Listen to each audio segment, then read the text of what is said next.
আমাদের উদ্দেশ্য কি?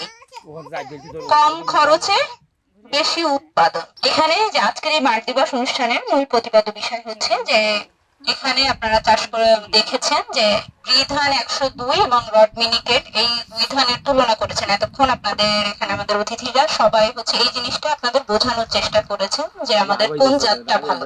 আমরা কি বুঝেছি যে কোন জাতটা ভালো? তুলনামূলক একটা হচ্ছে ওনারা কিন্তু হচ্ছে নমুনা শস্য কর্তনের একটা বিবরণ দিয়েছেন যে আমরা হচ্ছে বিঘায় 3 মণের বেশি 102-তে কি ফলন বেশি পাবো, তাই না?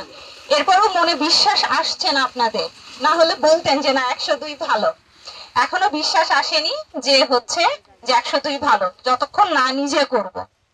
কিন্তু পরিচয় তো পেলাম আমরা যে 102 জাতটা আমাদের তুলনামূলকভাবে কি ভালো। আর আমাদের উদ্দেশ্য কি? কম খরচে বেশি উৎপাদন, এটাই আমাদের উদ্দেশ্য না?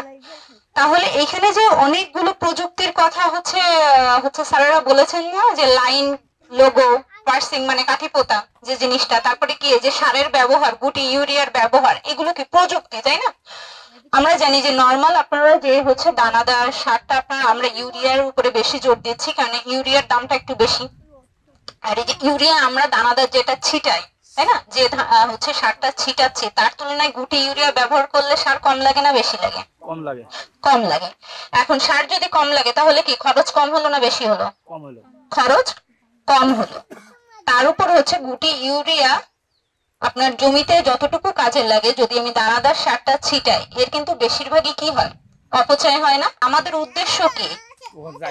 কম খরচে বেশি উৎপাদন। আমরা যে মুখে বলবো যে আমার জাতটা ভালো, আপনার জাতটা খারাপ, আমার গুটি ব্যবহারটা ভালো, আপনি যে সেটা সাধারণভাবে চাষাবাদ করছেন আপনারটা খারাপ, সেটা বলার সুযোগ আমি রাখি না। আমি বিভিন্ন ভাবে হিসাব করছি, আপনার সাথে গুটি ফলন কত আসছে, বা আপনি যে সাধারণ মানে আমাদের জিয়া ভাই তার মতো করে, জিয়া ভাই তো আপনার এলাকারই সন্তান, আপনারা যা করছেন কম বেশি তার মেধা তার অভিজ্ঞতা থেকে সে সেটাই করছে। তাই বিভিন্ন দিক থেকে আমি হিসাব করে আমরা কয়েকটা পাইছি। যেমন বিরিধান 102, আগে বলে রাখি এটা কিন্তু আপনারা এখানে 29-এ মানে কখনো লাগান নাই মনে হয়, বা লাগাইছেন হলো 29-এর দিকে হয় না, কারণ এখানে যত অল্প বয়সী ধান হলে সবজি টবজি ওঠে, এই জন্য আপনারা অত বেশি ধান লাগান না।